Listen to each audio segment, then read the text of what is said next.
Hi everyone, thank you for joining me for this very strange virtual launch party for Just Words Volume 4. I am Alana Rusnak, Editor-in-Chief of Blank Spaces Magazine and publisher of the anthologies, and I will be your guide tonight, so come along. To say that I am proud or excited is an understatement for sure.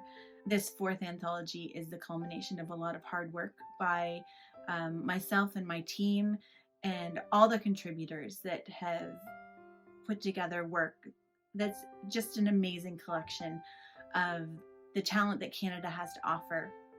And it is my great privilege and pleasure to launch it out into the world tonight with you. And of course, we wish we could be together in person, meeting face to face, but the world is in a whole new place now, and we're rolling with the punches and going to make the best of it. So I invite you to relax, just kind of soak in the moment and hang out with us as we take a little journey through the book. We have readers lined up who are going to share some of their pieces. We're just looking forward to a really great night of celebrating the great talent that is out there and that is now in here. As I thought about ideas for this launch party, one of the things that I kept coming back to was, what can we do to bring us all together? We're provinces apart, so what's one thing besides the book that we can do together? So came up with a signature drink that I really feel marks the occasion. It just matches the whole aesthetic of the book. Very autumn. So before we go any further, I want to invite you outside with me because we are going to make our signature drink together, and it is delicious. So come outside with me.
Okay, door prize.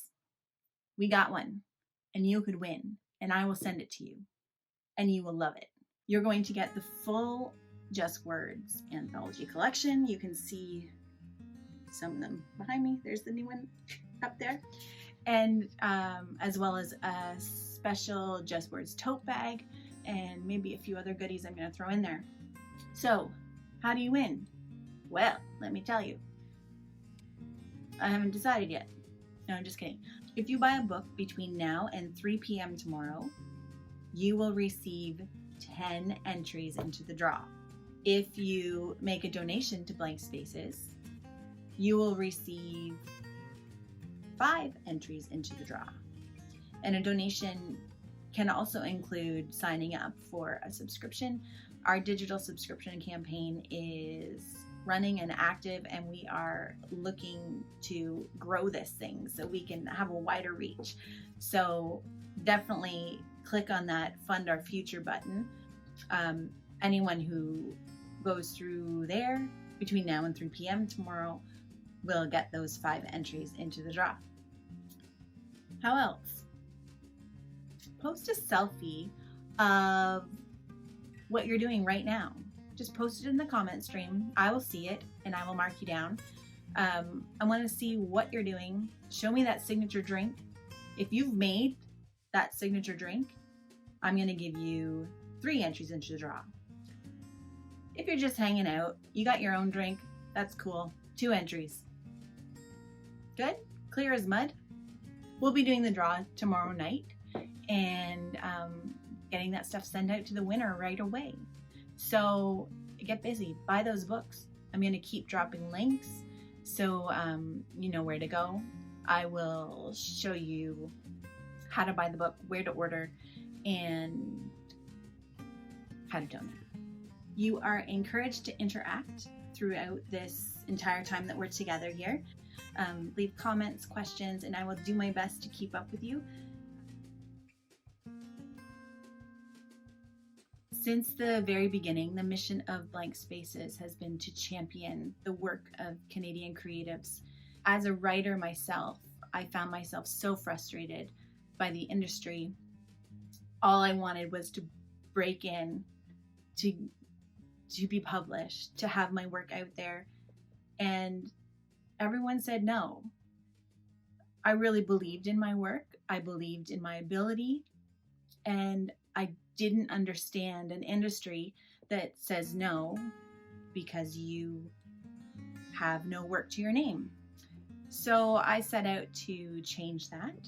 I wanted to rewrite the script on publishing in Canada. And I did that with Blank Spaces by making it accessible to any Canadian, no matter their publishing resume. And it's been such a joy to provide a first stop for so many new writers.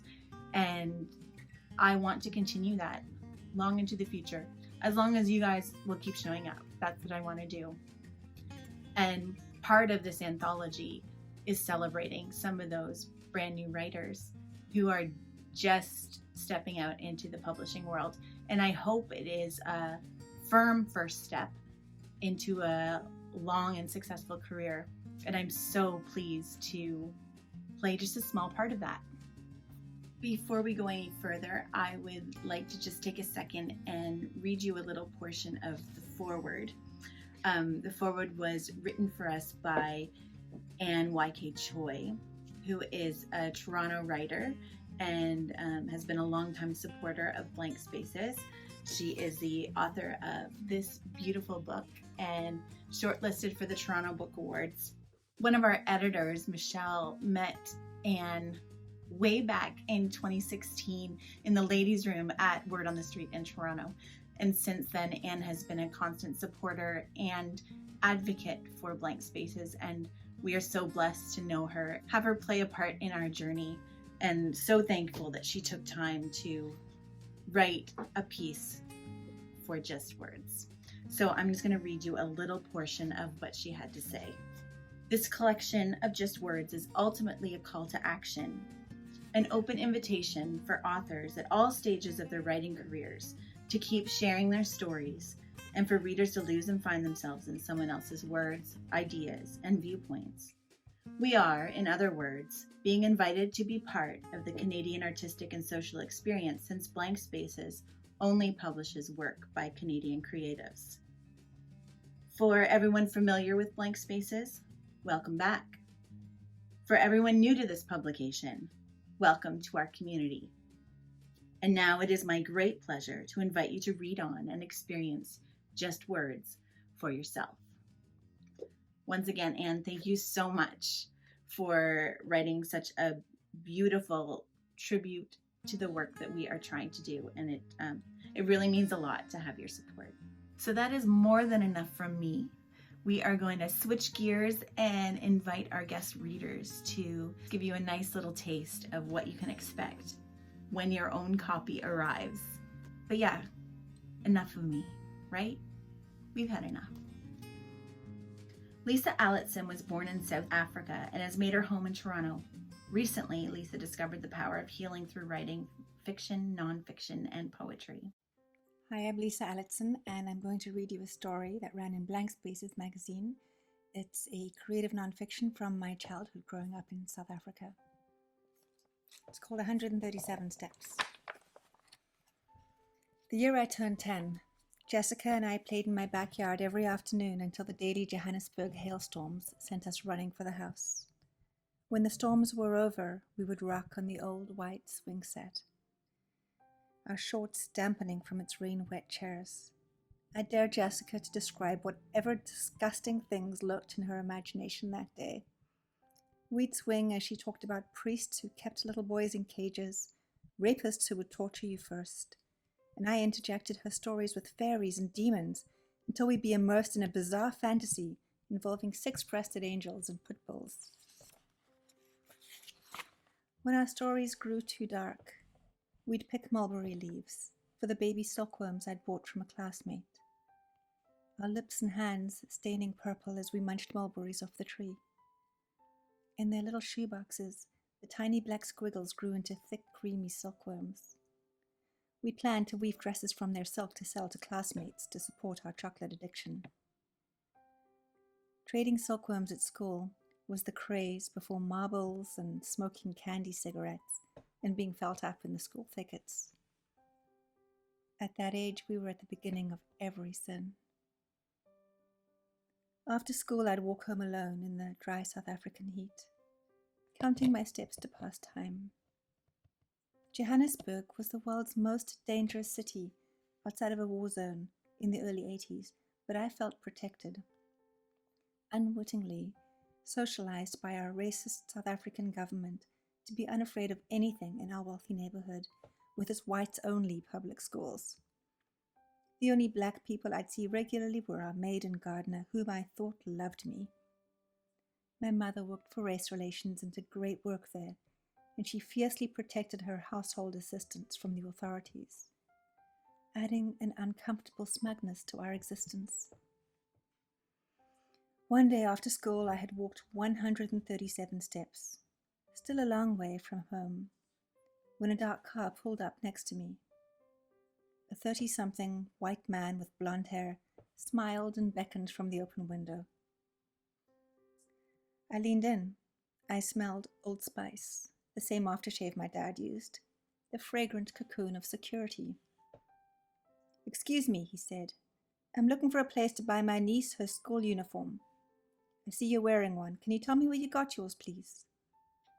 As he spoke in a clipped Afrikaans accent, he slipped a newspaper off his lap, and I saw his pants were down, and he was touching himself. I'm not sure where my mom got mine, somewhere that way, I think. I was taught to be polite and helpful, no matter what. "Can you hop in and show me where?" He saw me staring at his slowly moving hand and murmured, "Ever seen one of these?" That's my excerpt. Thank you so much for listening. We're going to hear from Robert Chersonoff. He lives in Vancouver, where he's just finished his first screenplay and is working on his debut novel. Hi there, my name is Rob Chersonoff, and I'm going to be reading from my mini-memoir / personal essay called Beats Per Minute. March 1998, France, 68 beats per minute. Driving a rusting early 80s Volvo station wagon packed with instruments. Jacob has a map of Western Europe draped across his lap. In the back seat, Caitlin hums along to Bob Dylan. We're bumbling troubadours lost amongst the old brick cottages and provincial estates of northeastern France. We have 3 hours to get to our next gig, 450 kilometers away. A Dylan mixtape came with the car, so we listened to the old poet's cracked howl as we have before. But this time, I hear him. Your daddy, he's an outlaw and a wanderer by trade. He'll teach you how to pick and choose and how to throw the blade. At 26, I've abandoned dissonance and angst. Rousing lyrical music is what fuels me now. I'm on my first tour, part of a hip-hop, techno, soul trio, surviving on what little money each gig pays. I feel like a drifter, and one more cup of coffee comforts me with its lonely Middle Eastern melody, its undercurrent of uncertainty over a pending journey.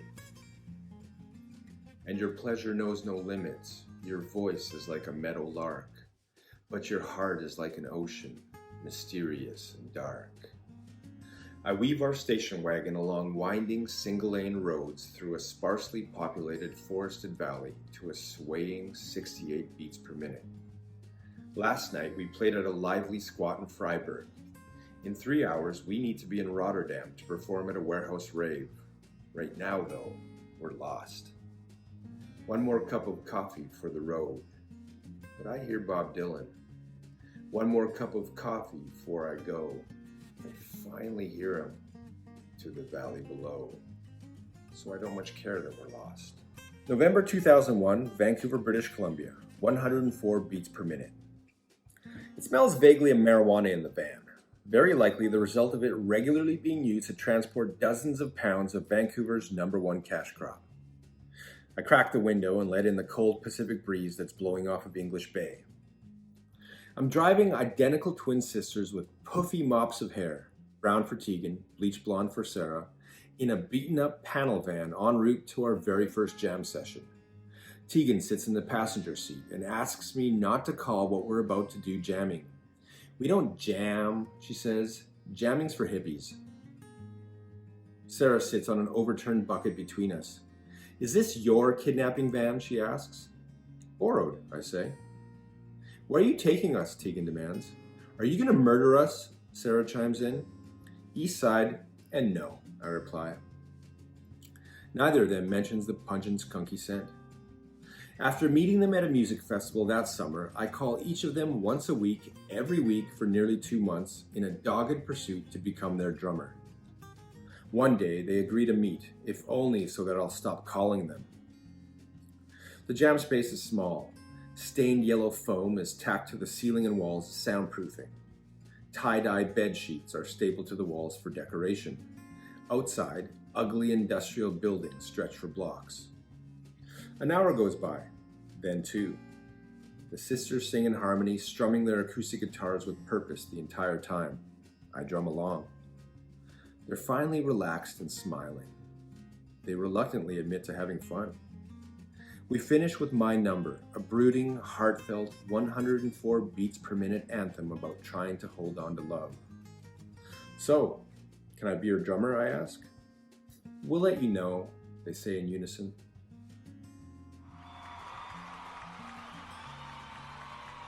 Jolie Henderson is a Toronto writer of fiction, creative nonfiction, and speculative nonfiction. She writes stories of wit and grit at her standing desk. Zambezi by Jolie Henderson. I see bubbles as I sink. CJ didn't mean it. Yes, she did. She is 5, I am 2. She pushes me off the dock. I see bubbles and white stones. Auntie Viv saves me. Mum cries. I went to the bottom, I say. Mum left me money in marble eggs. I will raft the Zambezi. By the rushing St. Lawrence, I slice my grapefruit. Psst, a stream of juice down my face. I address the green egg that holds some of my mum's ashes. Go big or go home. I kiss the air between us and grin. Drip. A stream of sweat down my face. I grip the rusty railing, paddle, and dry sack as I slip on metal stairs hanging on the rock face. I focus down 300 feet. Rubber rafts bounce off the rocks and waves. I exhale. Today, 3 of us, in tight harnesses, jumped off a cliff, swung from a rope, and screamed. We are ages 25 to 75, camping, whitewater rafting in the turquoise Zambezi frenzy. Steps apart, we descend. 12 guests, 5 guides, and a trip leader. At the bottom, scrambling over boulders, I shake from adrenaline. Some of us barf, collapsing into 4 rafts.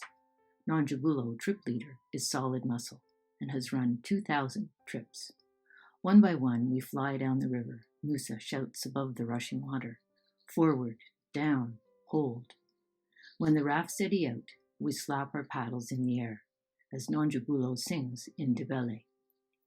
We have run 6 of today's 21 sets of Class 5 rapids. This one is no tuba, mother of chance.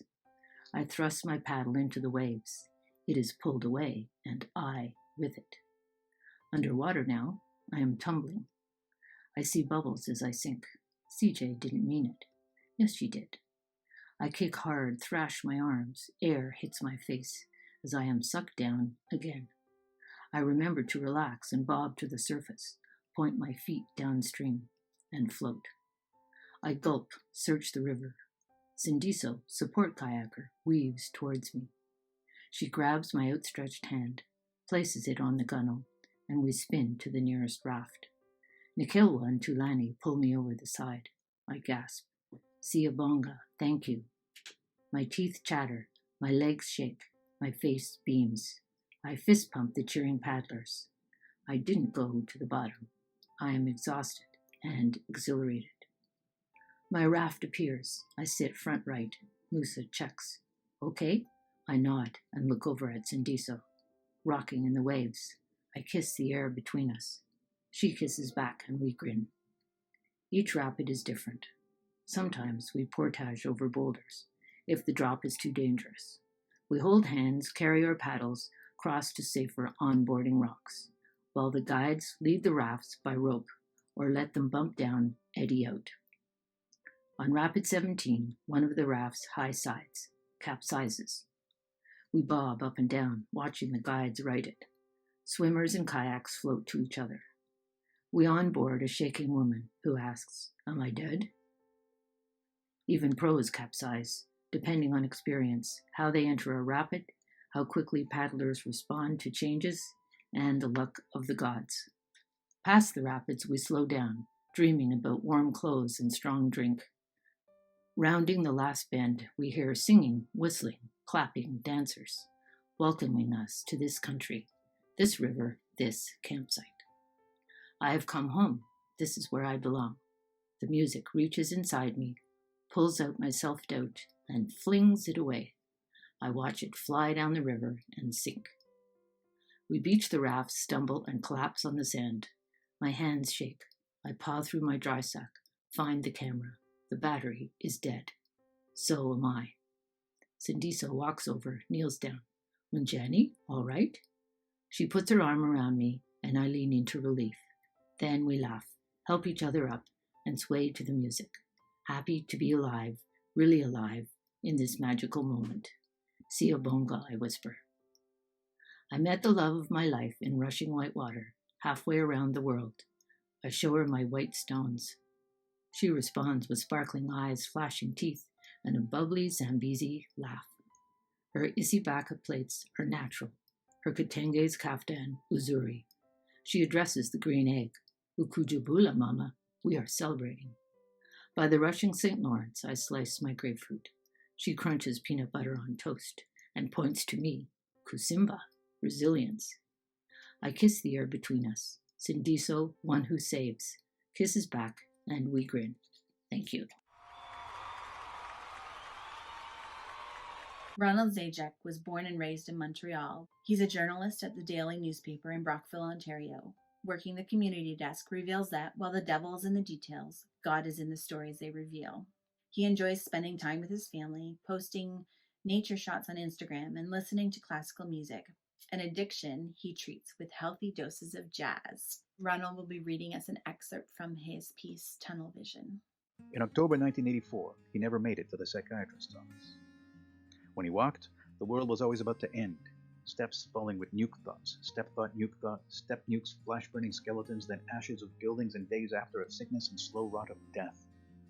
Step here, step there, one decision away. Step right, don't think, just say no nuke, no war. October 1984 was cold. October cold prelude to deep cold like Soviet missiles. He was 17.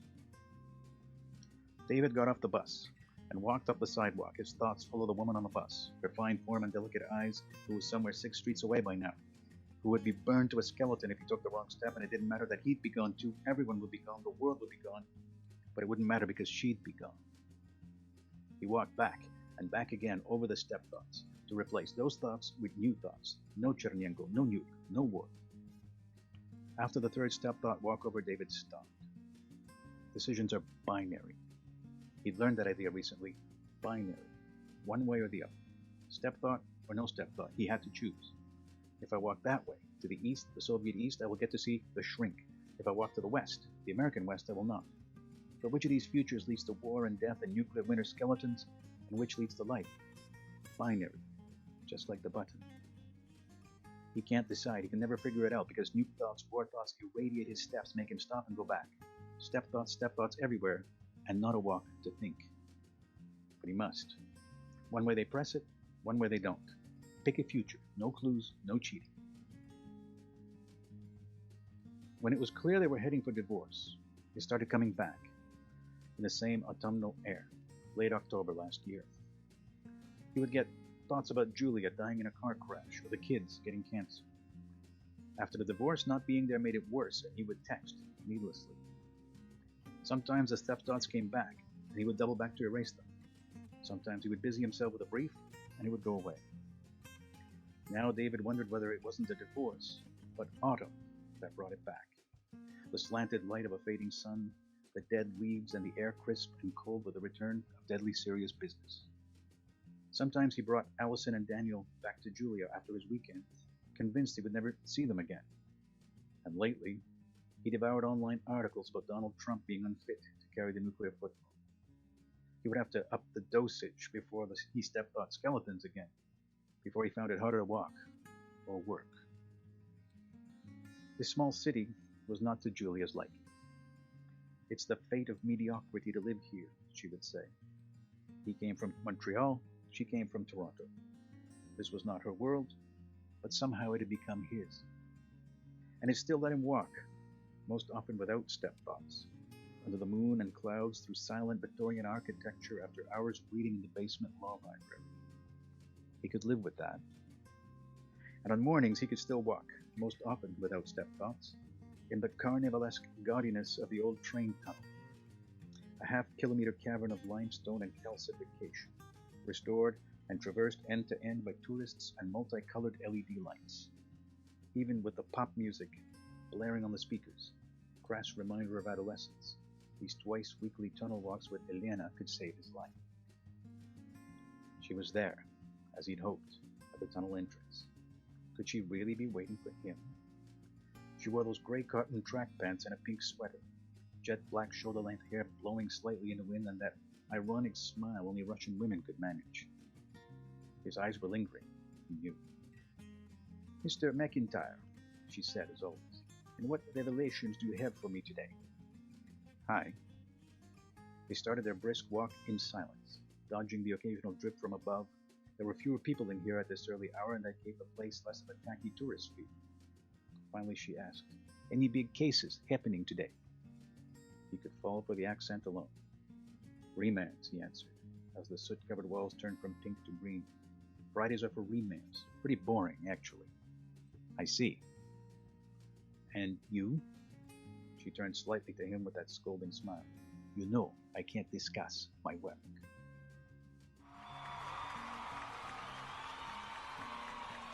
Margot McCall is going to read us Into the Heart of the Storm, her nonfiction piece. Born in Winnipeg, she lives in the port town of Long Beach, California.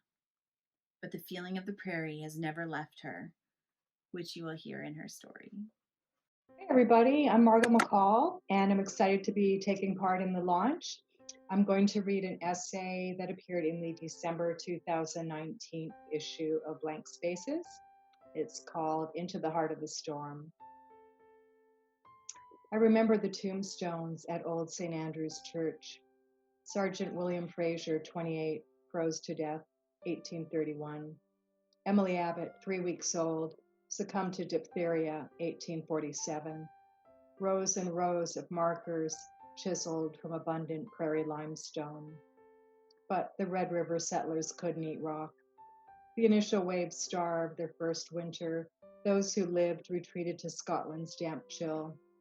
Lord Selkirk brought in a fresh batch to die of cold, hunger, and disease.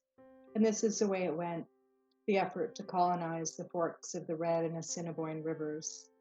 When I was growing up, my family drove us out to the old church so we could walk through the tombstones. Buffalo skins that warmed settlers while they sang and prayed were tucked into the pews. This is my heritage, a land so cold you had to pray it wouldn't kill you. I was fighting for my life the year I left, one of the worst winters in years. Temperatures hit 40 below, car tires froze square, snowplow drivers unearthed dead drunks. I knew if I stayed, I would die, like a trapped animal gnawing off its own limb to escape. I sacrificed my family so I could live. It is 15 years later, maybe 20. The last time I've seen snow is the day I left. I live in California, land of sunshine. I no longer own a coat or gloves. I'm in this state of forgetfulness when I agree to move to Colorado so my boyfriend can take a new job.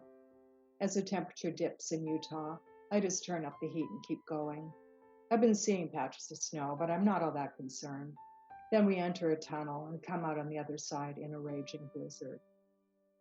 My hands clench the steering wheel.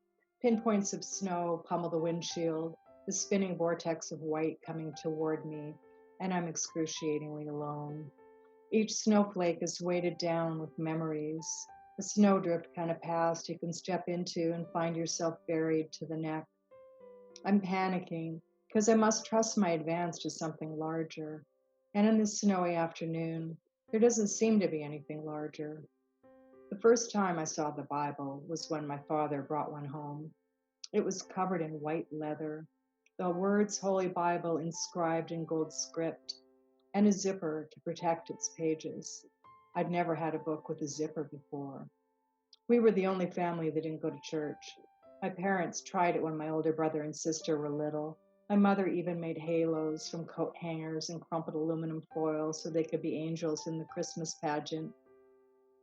My best friend was Catholic.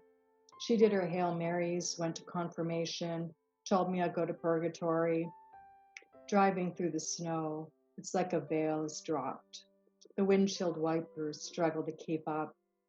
I imagine the car sliding off the highway, free-falling into a dark canyon. I try to fight my fear with logic, but logic only tells me driving on ice makes it more likely the car will slide off the road, plunging us to our deaths. My family will not have tombstones. When my mother died, her ashes were scattered in the garden among the crocuses. My father lived to be 90. Imagining no heavenly resting place, I think he just was afraid to die. I can't blame my parents. They were frozen numb by the Great Depression, World War II, by having 4 children to keep safe and warm. They grew up in an age when many concluded God is dead. We had no songs, or prayers, or buffalo hides to warm our laps. In my family, we made our way through the blizzards alone, inch by terrifying inch. Thank you.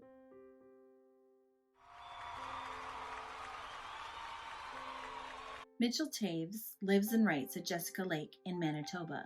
When an insufficient number of "we are pleased to inform you" emails are on hand, he finds alternative joy in the windy intermingling between the top of the water and the bottom of the sky, or skates on the ice until he can no longer see the cabin. Mitchell is going to be reading us his essay on writing, titled My Life as a Corkscrew. My life as a corkscrew. An Archimedes analogy. Writing fiction, it has been observed, is the creation of interlocking components in a complex machine. The author creates distinct characters, sets them in a particular place at a specific time, and forces them to deal with conflict. The ending is not always happy. Tom Robinson is found guilty. The windmills win. Godot remains unfound. Even so, if we do our jobs, our readers witness the main character endure and in some way grow. Maybe we can do something similar in our lives, even if we never catch 22. We grow, or are at least given the hope that we can grow as humans in a rotten world, and be like Salinger's Laughing Man. Even if the Dufarges seem to defeat him, 4 bullets. He never quits, striving to overcome their tyranny. It's in his refusal to fall that readers and authors alike may grow. Through the character's valor, just by holding a book and reading. There you go, yet another definition of writing. While I'm on the topic, how about a definition of a writer? This one is simpler. A writer is like a corkscrew. Yes, she is. They are. We are. We are all corkscrews. We are the kind of mechanical corkscrew with the knurled spine, the pigtail drill, the cog gears connected to Jane Fonda's slender arms that depress like angel wings to lift corks effortlessly via leverage out of the Nick Adams grip of the bottleneck. As writers, we create interlocking components in a compound machine. It is surely complex too, but to write, I feel as though we are unfairly required to deal with the compound aspect of the activity first, before we even tackle the immense complexity.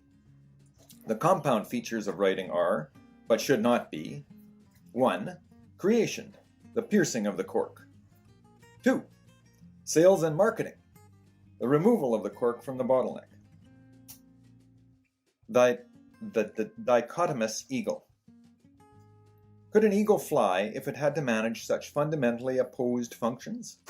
Could it step off of that towering western red cedar treetop perch so casually if it had to make the feathers, test them, redo them several dozen times, perhaps hundreds of times for the really big Ulysses tail feathers, and send them out for other experienced, skilled, and influential eagles who would maybe give them a quick beta flight? Yes, it could, and it does. But could that most free of all birds achieve lift from its widespread foils if it first had to invent the theory of lift? That would be asking too much. And what if an eagle, let's call her Amelia, having perfected all the physical, mechanical, and theoretical aspects of flight, found herself in an age of absolute and unwavering love for, and only for, dragonfly flight? Imagine the reviews. Though well conceived and iconic in its own way, the powerful, but noisy, flight of Amelia the eagle is nothing if not un-Aeschynidae in its nature. Long sweeping flaps are substituted for the rapid, deft, and adroit beating that we have come to love. Amelia's wings are not delicate, transparent, glinting, silvery, and perfect in their quadratic eloquence, but rather drab, lace-infested, and stabbed through with a multitude of vulgar quills. We can no more recommend this ponderous, swooshing battle with gravity than we could give up our regular fare of flitting, darting, joyous airborne mastery. No, like other unwelcome interlopers, the scarab fluttering of beetles, the whining drone of man-made helicopters, the failing origami plummet of a doomed paper airplane. We shall oppose these pretenders to the dragonfly's throne so long as there is wind under our critics' wings, etc. The rack, the pinion, and the wardrobe. So yeah, it's a tough biz. But back to the corkscrew. It accomplishes in one harmonic moment of mechanical climax the dual tasks of cork penetration and simultaneous elevation of the lever arms, loading them for their downward extractionary plunge. Sexy stuff, eh? It completes in one movement the duality that lies at the core of its being, its double-winged purpose. Can a writer be fairly expected to do this too? I say no. I say one distracts and maybe even defiles the other. I have been both. I have been a glib marketer, hawking products slippery as wonder oil from the back of a virtual covered wagon.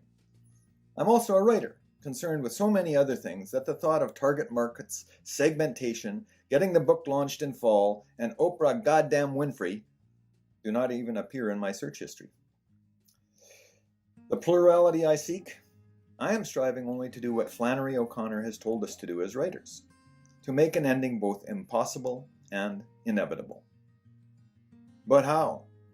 If I am but a mere corkscrew, a helix, a waiter's friend, a wine key, a worm of steel, a cork-piercing wick, an 1882 patent from the twisted imagination of the great Carl F.A. Wienke. How can I achieve Flannery's imperative?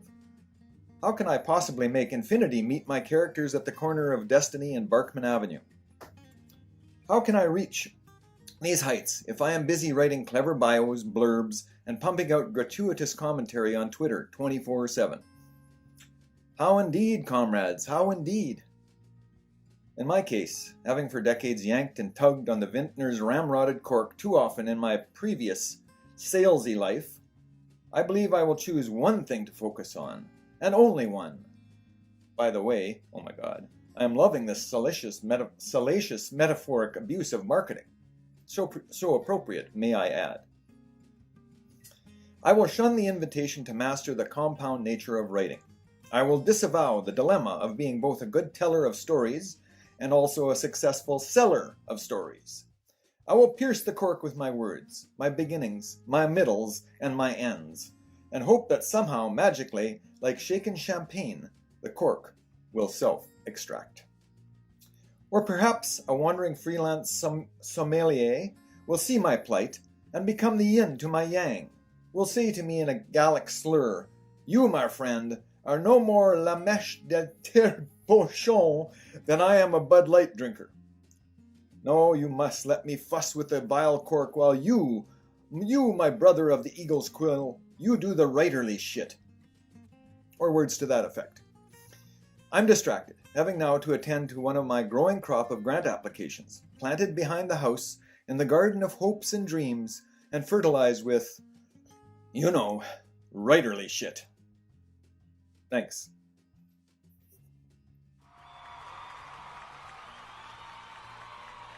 Marina L. Reid grew up in rural Ontario, and she has since lived and worked in countries around the world as an educator, a journalist, a writer, and an artist. She brings her skills together as a writer of fiction and nonfiction. She'll be reading Gouda, which is an excerpt from her novel. Last year, we all had such a good time. It was wonderful. I'm sad we can't be there in person with each other, but hello to everybody, and I hope that we all can enjoy what Alana's putting together here again. So I am reading from my book, Primrose Street, today. Primrose Street is a novel about diversity in a community, rather timely subject. I'm hoping it'll inspire you to want to read the whole thing. So here we go. The Gouda cheese was too bland. She tried it last week. Mary was looking for something with more of a smoky, nutty flavor, a cheese that could stand alone with a glass of good red wine. She peered through the oval glass covering the cheese display, holding the small paper with the customer number she had been given when entering the store. Other shoppers were impatiently waiting, looking at watches, eyeing each other. A number was randomly bellowed over the din of voices and shoes and doors and servers.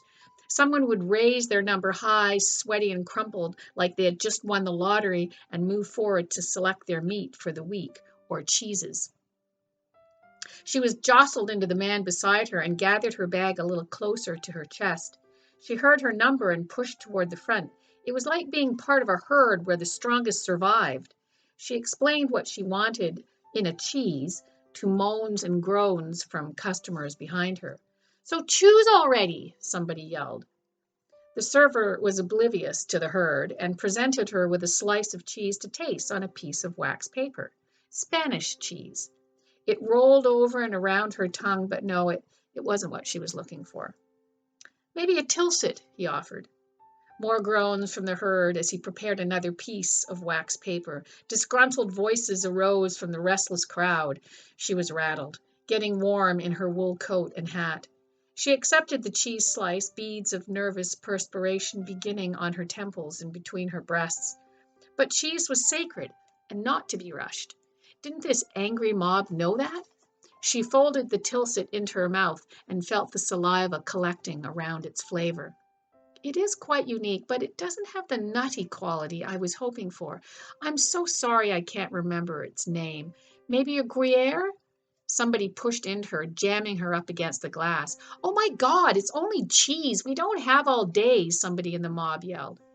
Mary just couldn't buy cheese like this. It was like having a clawfoot bathtub filled with fragrant bubbles and only being able to dip in your toe.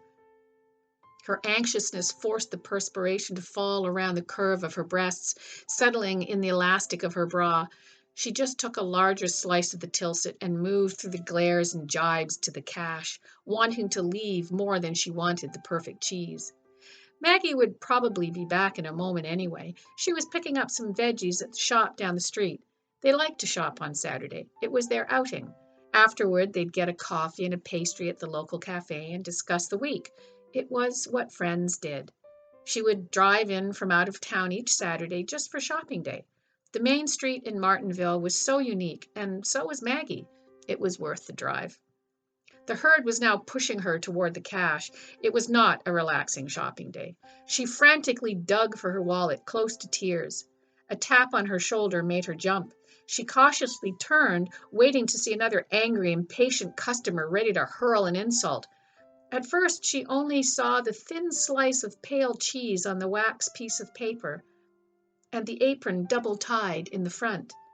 She politely took the slice and looked up and up into the kindest, softest, bluest eyes she had ever seen, with a decided sparkle around the edges.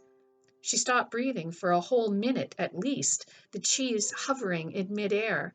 She didn't want the moment to end, or his eyes to turn away. "I'm sorry this has been so difficult for you. People are in quite a hurry today," he said. "I thought this might be what you were searching for," and he gestured to the piece of cheese clinging to her fingers. Mary mechanically brought the food to her mouth, not taking her eyes from his. The cheese found her tongue and burst into song. "Perfect," was all she could manage. She tried to smile. "Thought so." He tucked a brown wrapped package into her bag. "It's on me. Sorry for the trouble today." She swallowed down a gulp into her suddenly dry throat and made her way out of the busy store, as if moving in the silence of a cedar bush rather than through a disgruntled herd.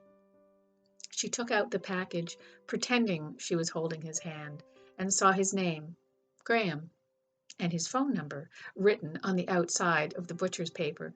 She felt an unfamiliar energy course through her body, more like an adrenaline rush, close to the thrill of a lightning bolt dazzling the sky out of nowhere, maybe like walking into a dark room that springs into a surprise party. She turned, and there he was at the window, arranging a display. He smiled at her and nodded slowly, almost in a ceremonial bow. And that's the beginning of Primrose Street.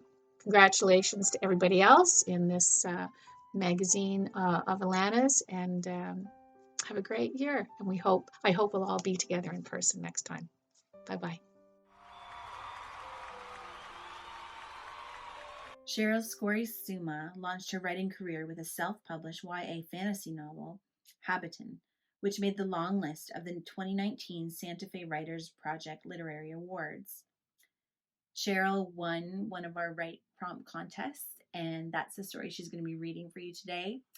It has a title that I can't pronounce. I'm not going to try, so I'm just going to leave that to Cheryl. Hi everyone, my name is Cheryl Scory Sima, and tonight I'm going to be reading to you my flash fiction piece, Phlocinocylina vilification. I really hope you enjoy it.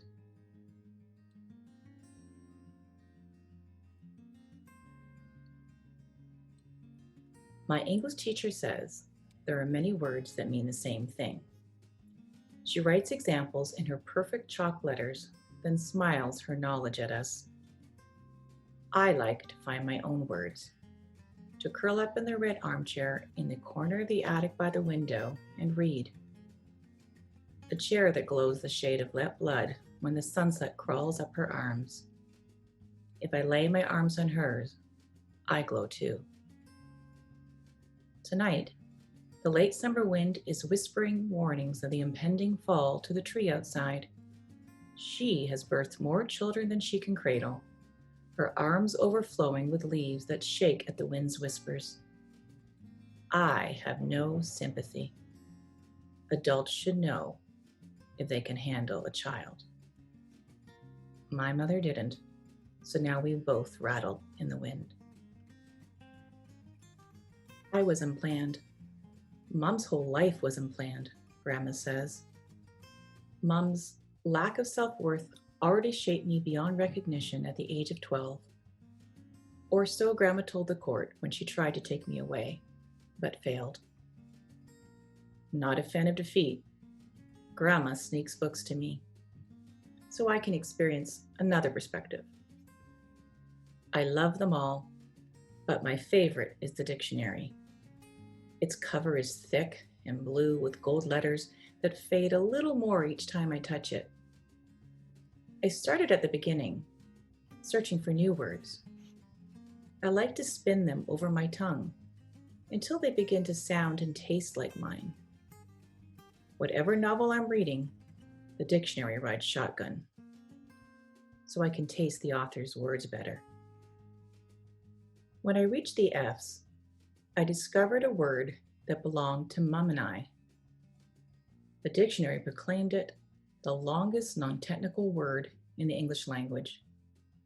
It is a word that presumes everything and imagines nothing all at once. Mom has told me over and over that we are both a waste of breath.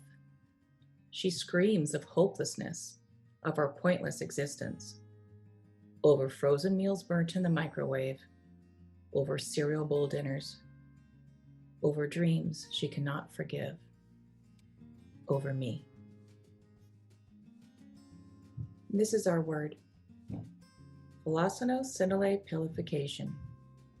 It is a mess of letters, just like us.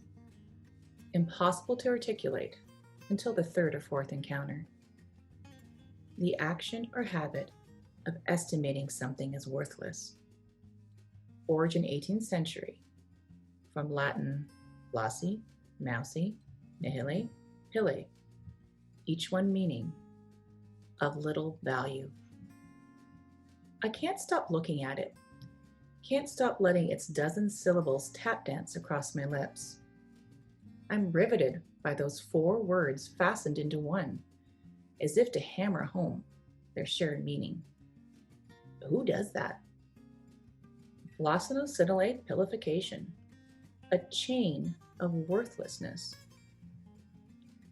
I want to hold this special word close, my mother's word and my word, so I can control it. So I can decide if I'll embrace it like her or put it aside.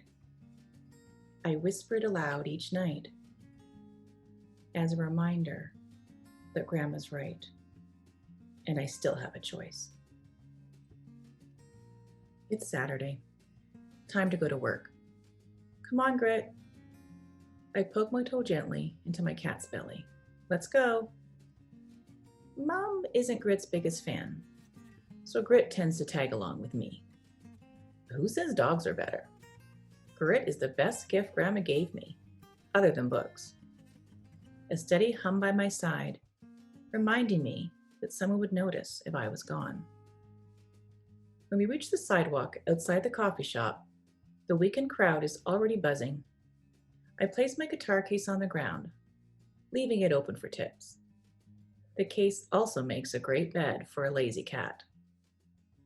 This is called 1,000 Pieces, I say to no one. I lean closer to my guitar so we can breathe the words together. You say we're born strong, then we all have to choose. Yet I became weak. I was lost, I did sway. See how my center does waver and splinter. Watch as ache's tide pulls, little bits fall away. Hear how her words twisted until they controlled me. I withered and churned until my mind strangely spun. Her judgment tore pieces and pieces inside me. Born to one lost, a worthless heart was begun. I can't halt the quiver, spray yet more splinters of me. Lost trust bears a price, forces your soul to atone. She mislaid my worth. Now I'm shattered in pieces, 1,000 pieces of me that cannot find their way home. That's such a sad, sweet song. Who taught you to play and sing so beautifully? The woman stands frozen, half in, half out of the coffee shop. Myself. She lets go of the door, then steps forward to drop a 5 in my case. Grit carefully paws the bill under her tummy with the others. So much better than a dog. Saving up for college someday? The woman's head is tilted. She's smiling, but she's also staring at my baggy shirt, at the holes in my sneakers. Something like that. Still staring. Thanks for listening, and for the tip, have a great day. I pretend to tune my guitar. I can still feel her gaze, trying to taste my words. trying to figure out if I'm something she should worry about or if I'm nothing.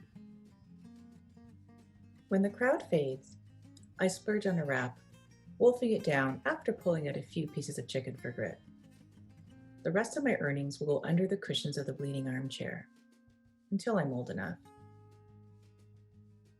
I might write some new songs, I tell Grit. She purrs her agreement. I've been thinking all day about what my English teacher said. There are many words that mean the same thing. Grandma says, having a choice means believing in the possibility of something different. Maybe there are things that look the same on the outside, but can be different on the inside.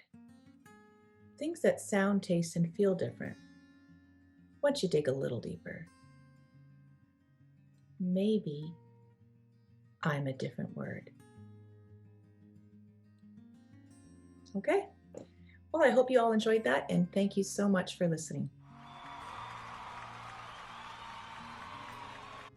Mary Claire Terrell is a Canadian-Australian writer of fiction and creative nonfiction, and tonight she's going to be reading to us all the way from her home in Australia. My name's Mary Claire Terrell, and my piece, Ghosts of Women's Past, is set to feature in this year's Blank Spaces anthology, Just Words. I'm here to read a short excerpt for you. Whether my great-grandmother, Ellen Errington Pattinson, is describing the wonders of her European odyssey, or somehow capturing that indescribable, all-encompassing feeling of love, she is, above all, a storyteller. Throughout her travel journal, written in the summer of 1905, Errington, as her family refers to her, does not simply document her holiday. It is as if she writes with the understanding that her words are destined for more than just the private pages of her journal. Beginning my research at 26, I'm just 2 years older than Errington when she records her thoughts on art, history, and culture while travelling in Europe. I have great plans to undertake a European adventure of my own one day, visiting all the landmarks referenced in Errington's journal, to feel her words take shape in the visions before me. Glacier after glacier, snow peak after snow peak came into view, and each time, with a sharp indrawing of breath, I exclaimed, "This is the Matterhorn." Why is not a special language invented, a language consisting only of superlatives with which one might describe the beauties of the Alps, the temples of the earth? Ellen Errington Pattinson, Zermatt, Switzerland, August 29, 1905. I'm so captivated by Errington's writing, and yet I struggle to capture a sense of her when I write. My mother echoes this sentiment, talking of my great-grandfather, Austin Moss, whose life my mother has taken great pains to preserve in holding onto a plethora of letters, journals, documents, and photographs. Austin, I think we get a far better picture of, probably from letters from his friends and family, and also local, not legend, but tales, what people have told me, she says. Admittedly, I was originally much more captivated by Austin's life story and the extensive archival traces of his life. Having travelled across the globe and fought in the Boer War, Austin's life appears to be one of adventure, of alluring foreign lands, experiences that would capture any manner of readers. In early drafts of writing my great-grandparents' story, I even portray Errington's key interest as her fascination with Austin, his experiences of the Boer War and the great lure of the wild. Though I continually search for the gap to be filled, Errington remains out of reach. She comes across as aloof, submissive, controlled. There is a definite disconnect for me to overcome, as Errington is cast into the shadows, a silhouette. And yet, eloquent and expressive, Errington's journal entries surpass Austin's writing in every way. Bound by the society in which Errington lives, her daily life appears to be one restricted to domesticity, the home, church, ladies' auxiliary connected with the church, strolls by the river. I consider that perhaps it is because of these traditional gender roles that I struggle to capture Errington's voice, to portray her as something more than a lover, wife, or for the briefest of moments, a mother. And yet, in my own life, this is why I write. Not to escape these roles, but to be something more, something in my own right. Thank you for listening. If you'd like to follow my writing further, please check me out at maryclairewriter.com. Colin Thornton arrived in the world of short fiction writers the long way round. After writing radio and TV advertising, slogans, billboards, speeches, and newspaper ads for 30 years, earning awards, accolades, and a corner office, he retired. Now he writes short stories and remains humble by leafing through the steadily growing pile of rejection slips. Good evening, everyone. My name is Colin Thornton. I appeared in this edition of Blank Spaces, and I'm going to read a short excerpt from my story now. It's called 10 Minutes in Maine. I eavesdrop. What writer doesn't? But I would never stoop to something so reprehensible as reading another person's private letter. This was different. The letter came to me, sought me out, as if it wanted to be read. Obviously, it was a love letter. Pain radiated off the page, a man's handwriting in ballpoint, backslanted and spiky with loopy T's and F's, each sentence running downhill, dipping below the lines. The left edge was ragged, where the sheet had been torn out of a spiral notebook. A greasy thumbprint in the bottom right corner smeared the word tragedy. She dumped him. And like so many jilted lovers before him, the author slit a vein to let the pain bleed through his pen onto the page, believing that the right string of words would cast a magical spell, and abracadabra, she'd come back, and life would be feathery soft and dewdrop sweet like it was when they first met. Anything to end the nightmare playing in his head.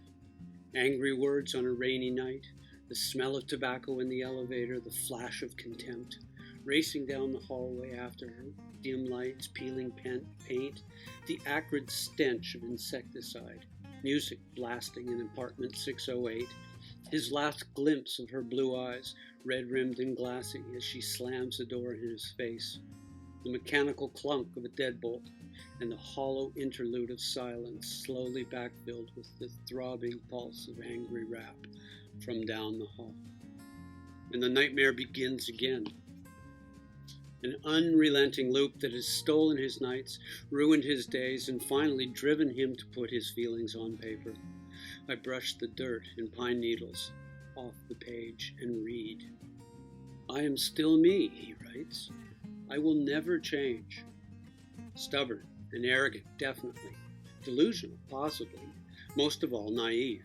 Time will change him like it changes everyone, change him in ways he can't foresee. But while he was writing, he believed passionately in permanence. He will never change. If only his girlfriend understood that, they'd still be together. There'd be no letter. You never appreciated my darkness, he continues. Purblind to the truths I've discovered, my observations on the hidden circus of life. I'm more appreciative now, more cognizant. I wonder what shade of darkness haunts him. And why would anyone use a peacock word like cognizant instead of something simple like aware? And purblind?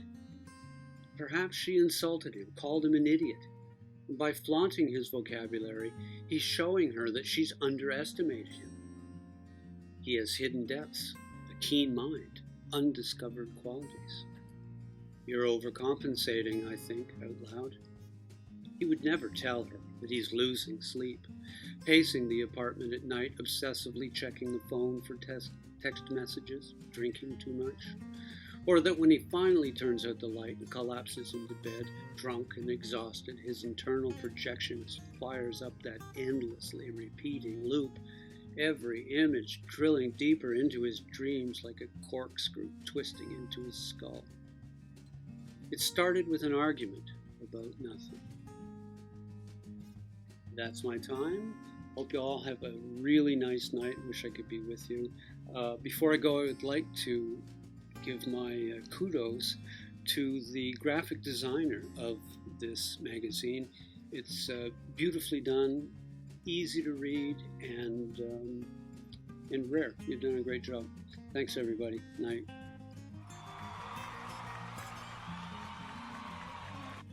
Vivian Zaneri is currently finishing a collection of poetry inspired by the natural regions of Alberta, for which she received an Edmonton Arts Council grant in 2018. She lives, works, and writes in Edmonton, Alberta, and she will be sharing a piece of her poetry with us tonight. Hi, my name is Vivian Zaneri. Thank you for participating in the launch.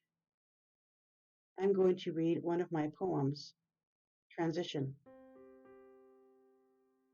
To a casual eye, the soil on either side of me is identical, or the soil in one hand is lighter and finer than the soil in the other hand, darker and grainier, or the sun is darker, or this side of my body, the sinister one is, or an ATV track furrows under my splayed legs, splits me, weakens the left orb of my eye, or fine green slope paths to me from a ridge, intersects me, and the track throws me off the friction black ridge, and lightens the right eye, lays its hands on my fingertips, and draws the nerves and blood vessels up to the skin, to make the texture of a blade of grass knife-like, so that I can feel true.